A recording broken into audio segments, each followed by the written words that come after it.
नारायण नारायण नारायण नारायण. प्रणाम मंडळी. मला ओळखले असेलच, मी ब्रह्मदेवाचा मानसपुत्र, कीर्तन भक्तीचा आचार्य नारद. ह्या त्रिलोकात कुठेही कधीही कसाही मुक्त संचार करण्याचा वर श्री नारायणाकडून प्राप्त केलेला मी त्यांचा सेवक. नारायण हाच माझा ध्यास आणि हाच माझा श्वास. चला तर मग ह्या विलक्षण क्षणाचे साक्षीदार व्हायला आज ऐकूया कथा दत्त जन्माची. या कथा जशा घडल्या तशा म्हणून कधीच घ्यायच्या नसतात. या कथांमधून घ्यायचा असतो तो म्हणजे आध्यात्मिक बोध. दत्त जन्माची कथा ही लक्ष्मी, पार्वती आणि सरस्वती ह्या त्रिदेवींना झालेल्या मत्सरावर बोट ठेवणार. अत्रि मुनींची बायको अनुसूया ही आपल्यापेक्षा जास्त पतिव्रता आहे, म्हणजेच आजच्या भाषेत जास्त लॉयल, कमिटेड, गेस्टना रिस्पेक्ट देणारी आहे. हे ऐकल्यावर ह्या तिन्ही देवी एकदम काय म्हणतात ते जेलस झाल्या. यांना या दोषातून बाहेर कोण काढणार? येऊन पडली जबाबदारी माझ्यावरच. तर गेलो असंच वैकुंठात. नारायण नारायण नारायण.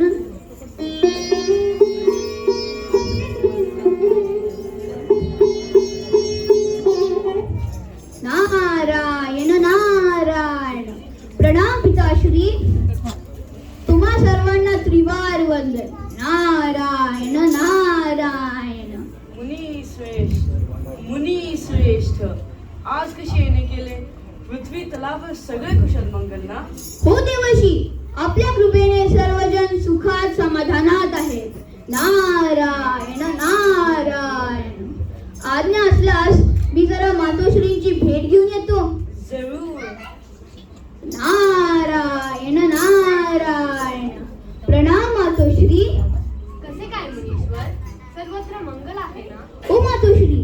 काय हो मुनीश्वर, तुम्ही पृथ्वी तलावर सर्वत्र मुक्त संचार करत असता. तुम्ही काय हो मुनीश्वर, तुम्ही पृथ्वी तलावर सर्वत्र मुक्त संचार करत असतात, तर हे सांगा बरं, आमच्यासारखे पतिव्रता स्त्रिया अस्तित्वात आहेत का? नारायण नारायण. तुमच्या सारख्या का तुमच्याहून अधिक हे काही माहित नाही, पण अत्रि मुनींची बायको अनुसूया ही खरोखरच साध्वी पतिव्रता आहे. प्रणाम त्या दोईला. अनुसूया मातेचे सत्वच निराळे. आजवर त्यांच्या कुटीतून कोणीही उपाशी किंवा रिकाम्या हाती परतला नाही. काय? हे असं कसं काय शक्य आहे? काय झाले मुनीवर? नक्की झालं काय? कसली गहन चर्चा सुरू आहे?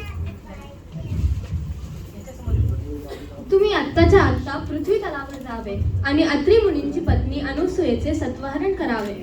हो खरंय, हे स्थान आणि महत्व आम्हा त्रिदेवीचे आहे भगवान.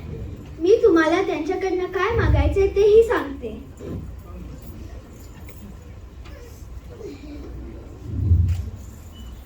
अत्रि मुनींच्या आश्रमात जाऊन त्या श्रेष्ठ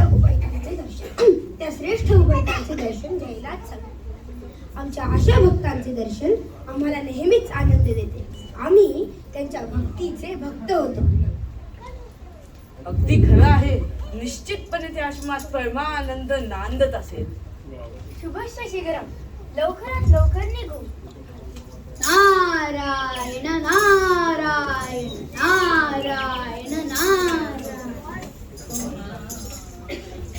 नारायण नारायण नारायण नारायण.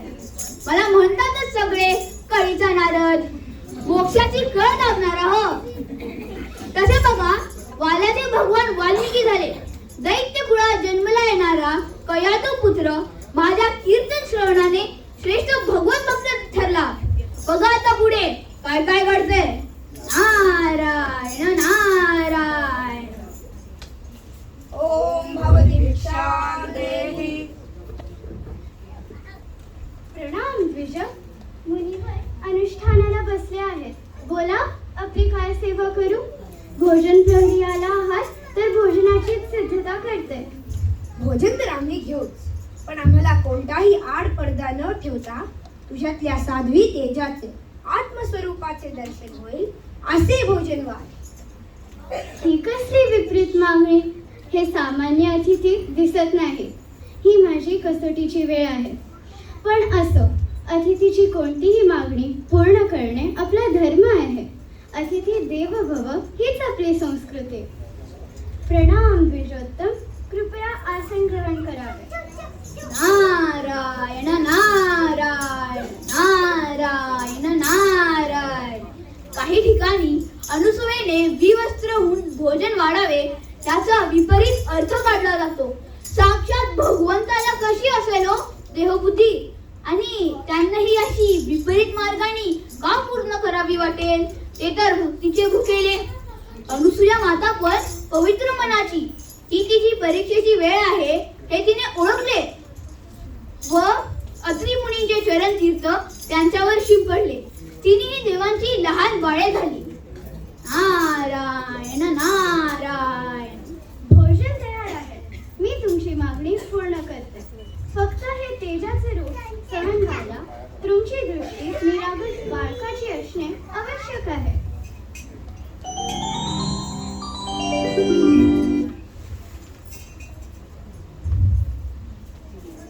नारायण नारायण नारायण नारायण. तिन्ही बालके मांडीवर खेळवून तिनं त्यांना प्रेमाने खाऊ पिऊ घातले. अत्रि मुनी परत आले. झाला प्रकार त्यांनी अंतर्ज्ञानाने ओळखला व मनोमन संतुष्ट झाले. पण त्याच बरोबर विचारात पडले की ब्राह्मणाला चालवणारे असे इतर असतील तर कसे होणार? ही तर पुन्हा एकदा माझी जबाबदारी. वैकुंठलोकी गेलो. नारायण नारायण नारायण नारायण. आमचे आर्य कुठे आहेत मुनीश्वर? अत्रि मुनींच्या आश्रमात गेले होते. अजून का ते परतले नाहीत? नारायण नारायण. अहो, अनुसूया मातेच्या तेजाने त्यांचे लहान बालकात रूपांतर झाले आहे आणि तिघेही आश्रमात आनंदात खेळत आहेत. काय?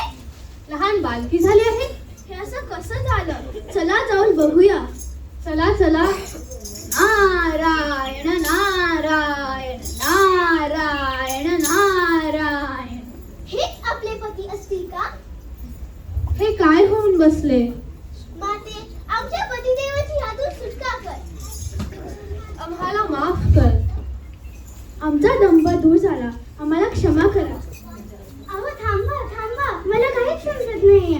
थांबा, काळजी करू नका. मी यांना मुसळकोट परत आणतो.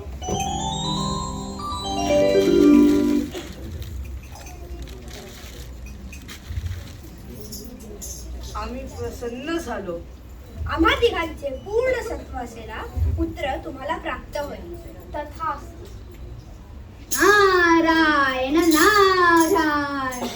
पुढे अनुसूया व अत्रि मुनींना मार्गशीर्ष महिन्यात गुरुवारी पौर्णिमेला संध्याकाळच्या वेळी पुत्र प्राप्ती झाली. देवाने दिलेला तो दत्त आणि अत्रि मुनीचा पुत्र म्हणून अत्रेय असे ते दत्तात्रेय. तर या गोष्टीतून आपण बोध काय घ्यायचा? जेलसी कधीही करायची नाही, कारण त्याची काही ना काही शिक्षा मिळतेच. आणि कोणीही नेहमी चांगले वागले तर साक्षात अहो देवी त्यांची इच्छा पुरवतात. पण दत्तात्रेयांचे पुढील अवतार श्रीपाद श्री वल्लभ, त्यानंतरचे श्री नृसिंह सरस्वती आणि मग अक्कलकोटचे श्री स्वामी समर्थ होत. गुरूंचे गुरुदेव असणाऱ्या ह्या दत्तात्रेयांना असे म्हणतात की 24 गुरु होते. किती? 24. पृथ्वी, सूर्य, चंद्र वगैरे वगैरे. त्यात एक आहे टहाणं मूल. इनोसेन्स आणि लिव्हिंग इन द मुमेंट हा तहान्या मुलाचा गुण सर्वांनी शिकण्यासारखा असतो, म्हणून तो एक गुरु. आणखी एक गुरु आहे मधमाशी.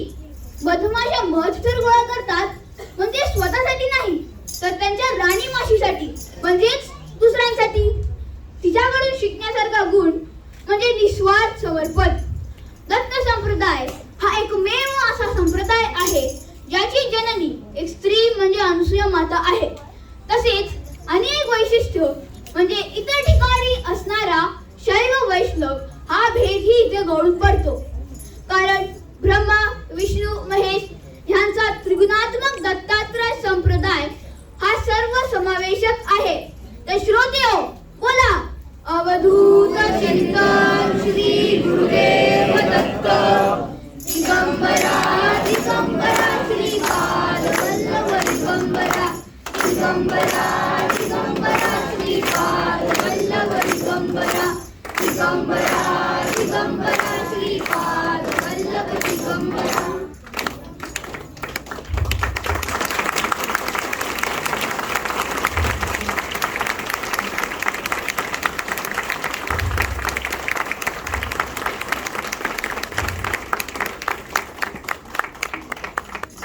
नारायण नारायण. तर असं म्हणतात ना की मूर्ती लहान पण कीर्ती महान, हे सर्वांना दाखवून दिलेलं आहे या बालकलाकारांनी. तर जोरदार टाळ्या.